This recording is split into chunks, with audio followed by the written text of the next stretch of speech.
It's all yours. Okay, thanks so much. I really appreciate the introduction. I appreciate the opportunity to be here.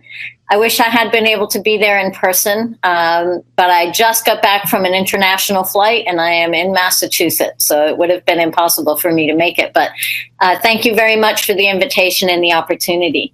So I've been at Next Century Cities. We're 3 years old. We're a very new organization. And our real goal is ubiquitous access. It's all about fast, affordable, and reliable service and ensuring that everybody has the opportunity to have that. We are nonpartisan. I love hearing people talk about nonpartisan because we represent folks who are very, very conservative all the way to people who are very, very progressive. So it's a wide range of people, but we all agree on the fact that broadband is necessary. And again, we don't care how we get it done. We just want to see it get done, right? Getting it done is important. I will mention that during the break, I was on camera and watching what was happening. I listened to a couple of the speakers, and I must say hi to my friend Mark Erickson, whom I saw walk by the camera.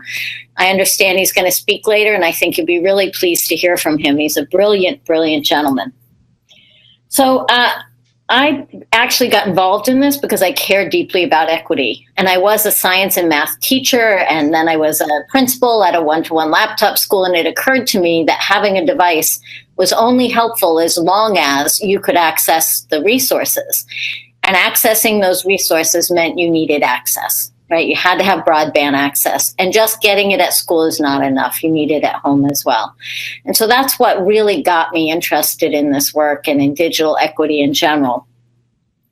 So why are we, why are cities really caring about this so deeply? And I talk to cities every day all over the country. And really, it's all about economic development. It's about the fact that real estate prices go up when you have broadband, and it's very hard to sell your house if you don't have it. That it helps with education and transportation, telehealth, telework, entertainment.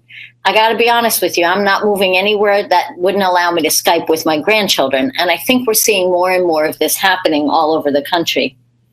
Communities are finding that their young folks go away to college and they aren't returning. And that wonderful way of life is dying out.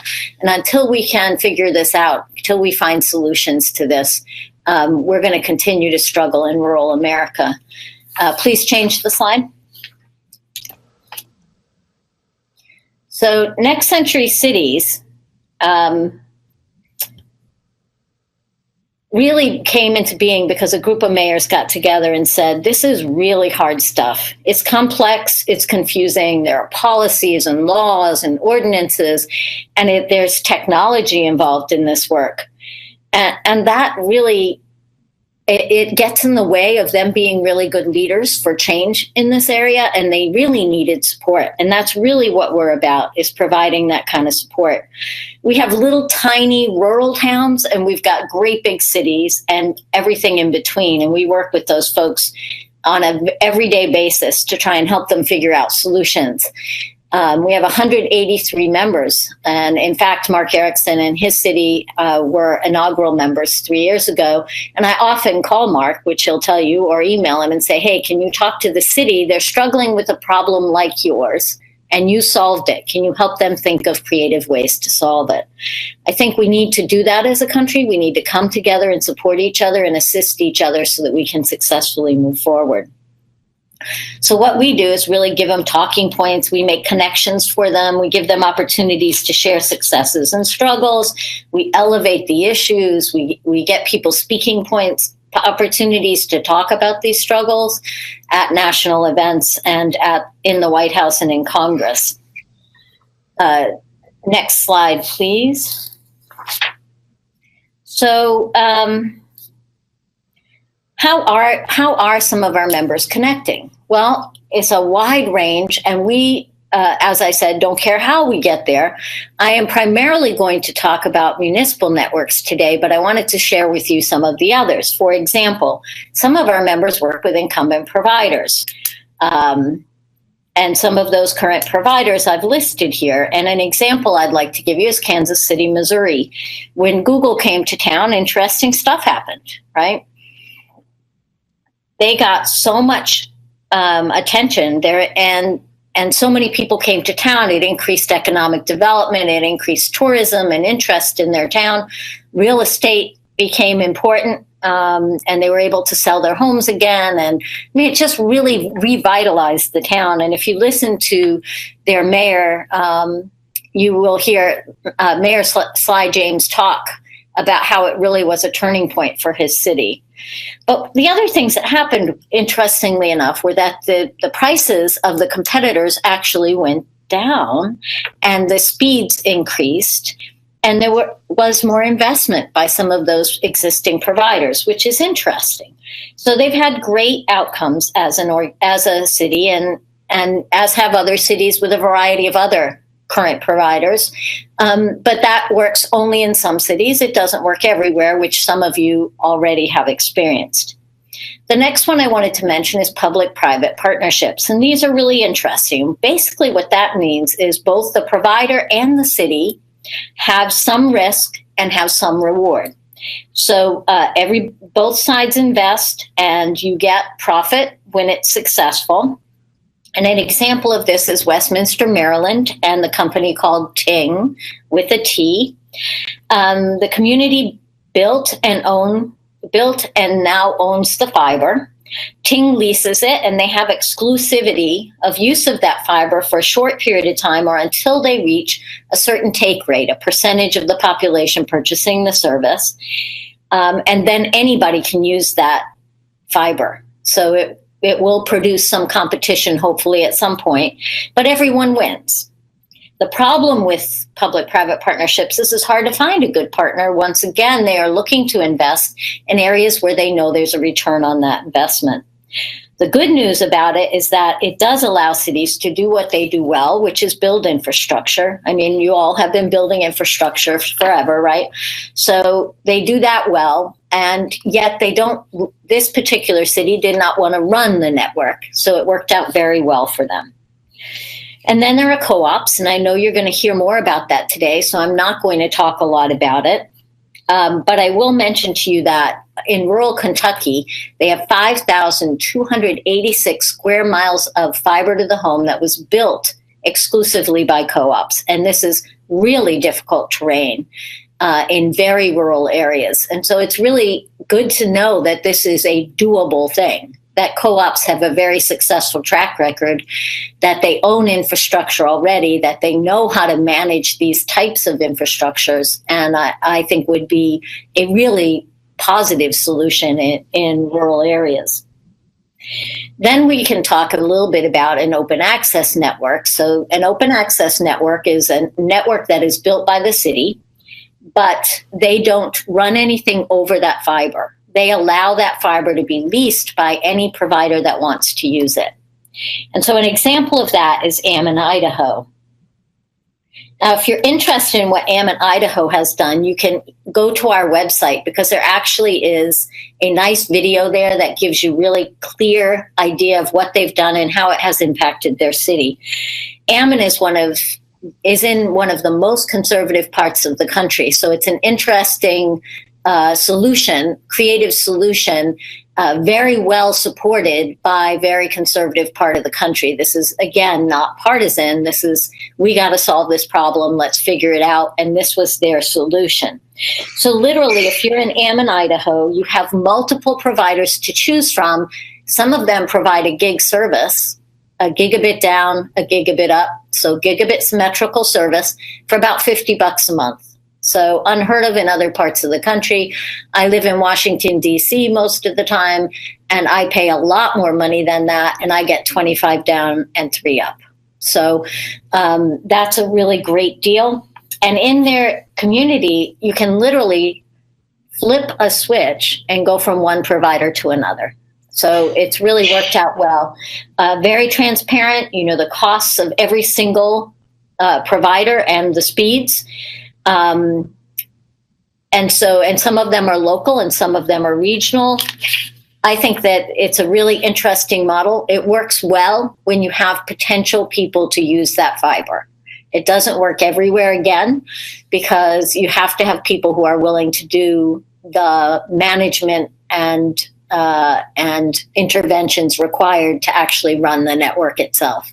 run the service itself. So then I just wanted to mention regional solution, like our friend in the audience has really a lot of experience with. And I think you'll find that anytime a small community reaches out and works with surrounding communities, they have a benefit of the economy of scale. And it doesn't matter if you decide to use a co-op or you work with a co-op or do a public-private partnership, build it and manage it yourself. A regional solution for areas where there are not a lot of residents can often really entice more providers to participate. So always a good solution to consider. Okay, can you flip the slide, please? Because this brings me to municipal networks. So this is mainland United States, and you will see that this, I'll tell you that this map comes from muninetworks.org, M-U-N-I, muninetworks.org. They keep track of what's happening all over the country, and this is mainland US, and they have 95 communities they've identified here. If you go to their site, you can really look specifically at every single community here.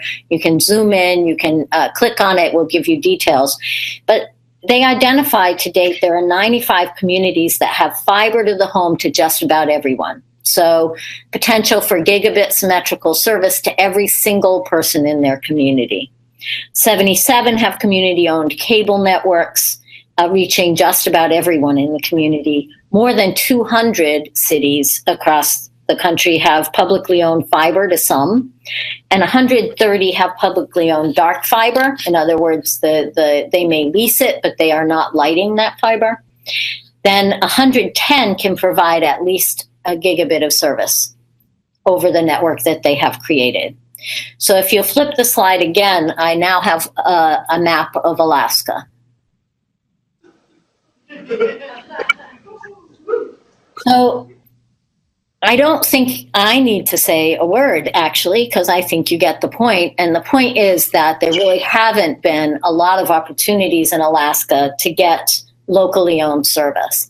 That there are two that have cable networks. One is White Mountain and the other, I'm not sure I'm pronouncing this right, but I think it's Kotlik.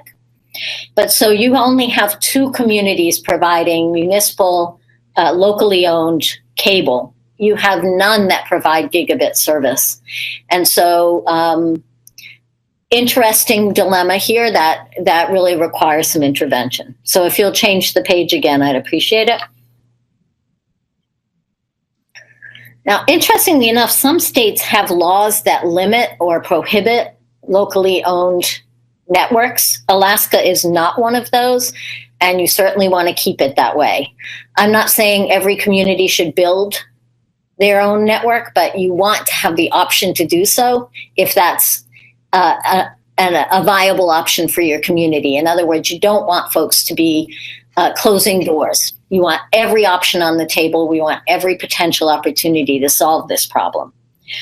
So why build your own? Well, it's primarily about control, right? So you can control prices. You can ensure everybody gets it. You know that the profit, if you are a municipal network, you are a municipal government, is not always about how much money did we make, but what was the benefit to the residents of our community? Can they work from home? Can they access telehealth? Can the students who live in this rural community take Spanish 5 because they can take it online? So what are the things that really are profit-making to a community? And they are always different than what's profit-making, obviously, to a for-profit company. It would be lovely if for-profit companies were going to come in and build out to all of our communities, but it's not going to be fiscally viable for them to do so. So municipal broadband should be on the table as an option. So I'm going to talk about different ways that our communities have built their own networks. In some cases, they build it, they run it, they manage it, they do it all. Chattanooga, Tennessee is an example of that. They have a utility. They already had an electric utility, EPB, and they have. But it's interesting because this network that they built of fiber actually helped tremendously with their smart grid, and they were able to build to the entire community. So they actually offer a low-income service to families with children who receive free and reduced lunch. They have gigabit symmetrical offering. They actually have multiple gigabits for some of their medical facilities. They've brought great economic growth to the city. It's been very well planned, very well implemented, and quite fiscally viable. Some of our communities that have municipal broadband have actually been able to not increase prices for their electric utility because the broadband has been profit making. So another community built a network, but they contracted somebody come in and run it and manage it, and that's Leverett, Massachusetts. Now, Leverett is in western Massachusetts, which, if you don't know much about Massachusetts, really rural, really hilly, really forested, and had very poor service. In fact, every time it rained, Leverett lost their telephones. They couldn't call 911. They had no cell service, and when it rained, the copper was so old that they would lose telephone service, wireline service entirely. So there were lots of issues there, and so they built it themselves. They don't have a utility, but they contracted with other people. It's really not a public-private partnership because they contract for a service, and all the profit goes back to the city. So some of them build just to part of their city. For example, some communities build the whole community. Some just build to their business zone. And if you're thinking about moving slowly, building to a business zone is sometimes a great idea because you have some guaranteed tenants for your service that will be looking for a higher level of service, and therefore the profit might be a little higher. So you build there first. And then as the profits roll in, you can actually expand the service, which we've seen happen in communities around the country successfully. In some cities, they choose instead to do an institutional network, which is basically to support city functions like police and schools and libraries and town halls. It can both save money, but it can also save lives because it provides you with that great opportunity to ensure that you can keep your police and fire connected. And some have fiber to the ground and lease it to others, like Lincoln, Nebraska. So there's a wide variety, and the different ways you can do it may seem very unique to your community, but there are similarities and you can learn from each other. So an example of a city that built incrementally, very slowly, was Santa Monica, California. They had really good ordinances, really good planning. They did a little bit at a time, and they are now called the Silicon Beach. Kind of an interesting community. And so the next slide is actually about funding. So that's always something people ask me about, and I'm not going to spend a lot of time here because I know that you're going to hear about this from other folks, and I also know that it's pretty unique to a particular community in terms of how do you pay for it, but it's always at the center of the conversation. So I thought I'd give you a quick mention. There are very few available federal dollars. And I believe I heard an earlier speaker say really not a lot of state dollars either.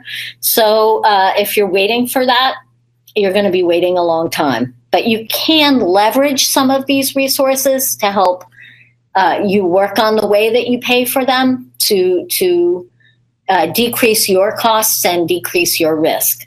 So rural utility service, E-rate, rural healthcare funds, those are potential ways, things you can leverage that could be helpful. And Mark will probably, when he speaks later, talk a little bit about the Community Reinvestment Act. I think you'll find some of these resources to be incredibly helpful in reducing the risk to the community, maybe even reducing your costs, as things like CRAs may help you get more favorable loans. And then you can seek bonds like some cities have done for other infrastructure projects. Some people raise their own taxes, and I'll give you an example of that. I mentioned Leverett earlier. They chose to raise their own taxes primarily because it cost so much for their cable service. They were paying so much for cable that it was cheaper to raise their own taxes and get a better rate for their internet than it was. That ended up being cheaper than just what they were paying for internet alone. So people were willing to do it, and they took an increase in their taxes over the next 30 years, and they have fiber to the home to everyone in that community. Others, like San Francisco, they are currently proposing to have a utility fee that everybody pays to every resident, like we do when we build out other infrastructure. Ammon, Idaho did it a little bit differently. They actually, only the homeowners who wanted the service paid that fee to get from the pole to their home. And that they were allowed to pay that along with their real estate taxes if they so chose, and to spread it out over 30 years again to reduce the cost. I believe the cost to connect a home there is somewhere in the range of $3,000. So $3,000 over the course of 30 years on my taxes probably isn't a big hit, and then I can get gigabit service. Okay, final slide, if you would. I'm going to take some questions, but first I wanted to say a few things. One of them is that communities really do have to find a way to take action. There really isn't an option to do nothing any longer. So you really need to go. You need to move forward. You need to implement. You need to do something. And I like to tell folks to keep in mind, there is no fairy broadband mother dropping in to solve this for you. Whatever path you eventually choose to follow, there are preliminary steps you can and should be taking. And really, Next Century Cities is here to help. So if there's any way I can be of assistance, I would really like to be able to help. And I will open it up, please, if you could, to ask some questions. Yeah, thank you. I want to say something first. My district included Kotlik at one time. And I don't know if you know where Kotlik is. It's way out on the coast, north of Amonuk, at the mouth of the Yukon. And when I saw that map, I called them up. They had no idea what I was talking about. So this, I'm sure you weren't the source of the map, and I didn't call the other village, but Kotlik was delighted to talk to somebody that was interested in broadband because they had none. And Kotlik was one of the unique communities that I visited when it was in my district, and I looked around, and it was a windy fall day, and all the kids were standing around out of the wind in the doorways. It's like, well, what are they doing? Well, they're tapping into the routers at the school and the tribal headquarters because none of them had it at home, right? So, yeah. They all had smartphones, but I don't know where to go to correct that map, but I'm sure you got it from the same place. I do know where to go to correct that map. It isn't my map, but I certainly will be contacting the folks involved. That's really interesting to hear that. This is Christine O'Connor with Alaska Telecom Association. Just one clarifying point. There is one very, very robust municipal network in Ketchikan, KPU, and that's a division of the city government. Yeah. Question?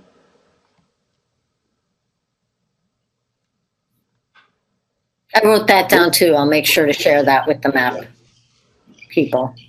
And they can call Kotlik, or they can call me, or if they call the city, Kotlik's a small village. They probably have to call the city manager to have a conversation about it, but they don't have it, unfortunately.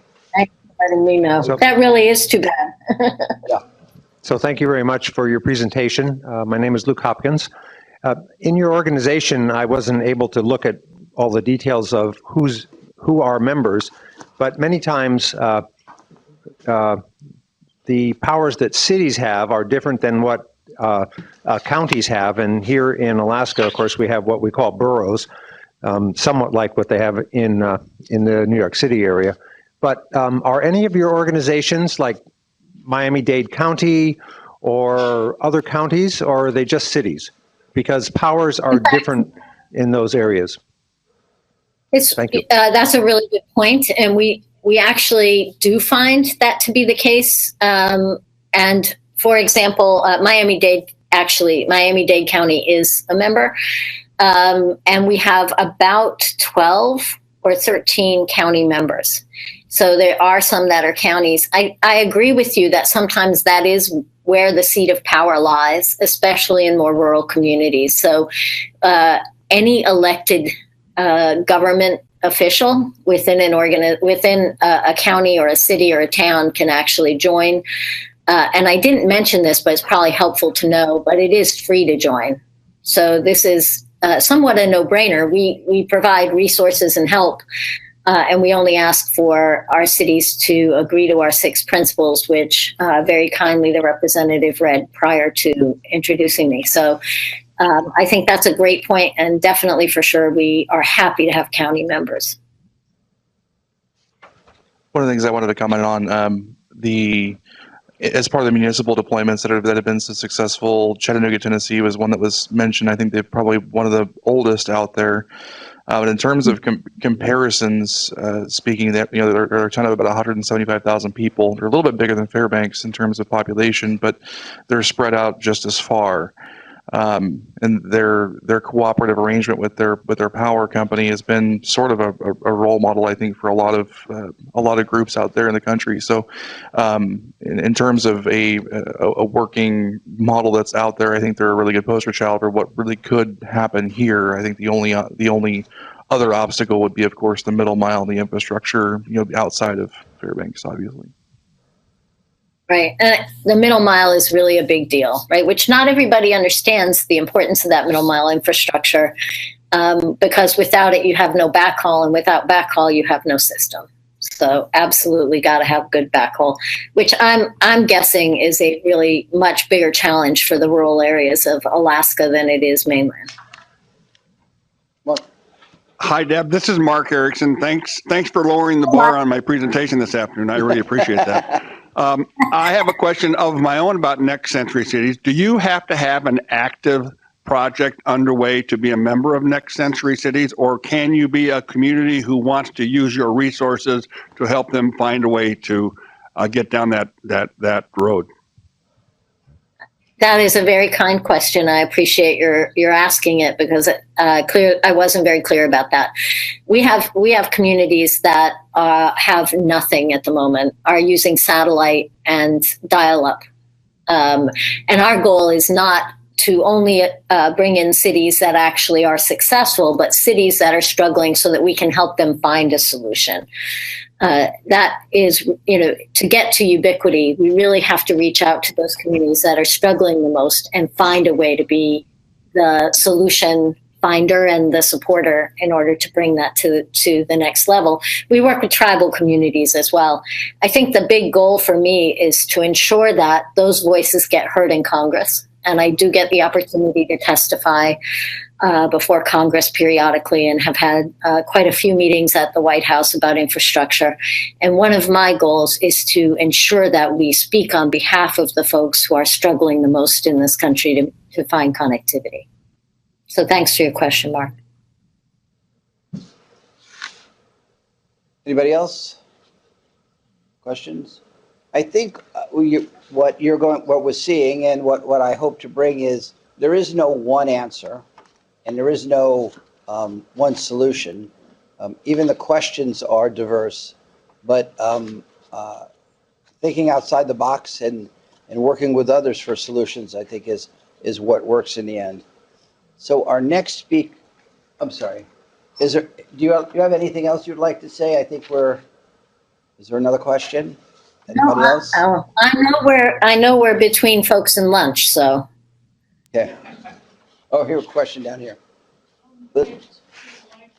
Yeah, it's coming.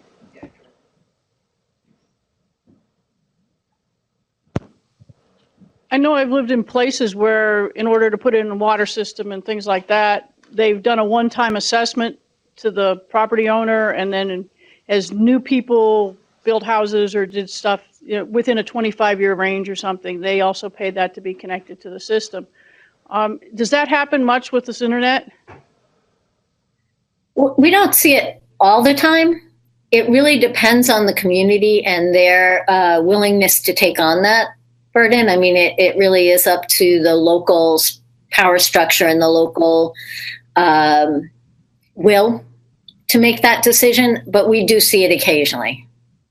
Okay, I think it's one of the we pay ways a that lot people for can. nothing now, so. Yeah, If I could turn some of that around into paying an assessment, I'd be real happy. yeah. It's exactly the way they felt in Leverett, right? Even though it was a little bit different and they put it in their taxes, they were just happy to do it because it meant that they actually paid less for the service and they got really quality service. Okay. So I want to point out an equivalent here. So when I built my house, I'm in the same house I've been in for almost 40 years. Golden Valley paid for the first pole. I paid $1,000 for the next pole. I have never regretted it, right? I've been hooked up, right? And I say, some of the co-ops I called would say, you put up $200, you get hooked up first. I would gladly do the same thing for 2 gigs, where I have to put up, what do I have to do? You have to do, I think that philosophy comes down to, could this community do that and create an opportunity like that? That is something that I've talked to a few people about, but I think it's thinking out of the box. Don't think about what you can do. Think about what you can do. We will, thanks, Deb, I really appreciate it. I think we'll take a break Really now. appreciate it. Does that work for everybody? A lunch break? All right, thank you guys for sticking around, and we're going to continue through the afternoon. And thanks, Deb. Thank you.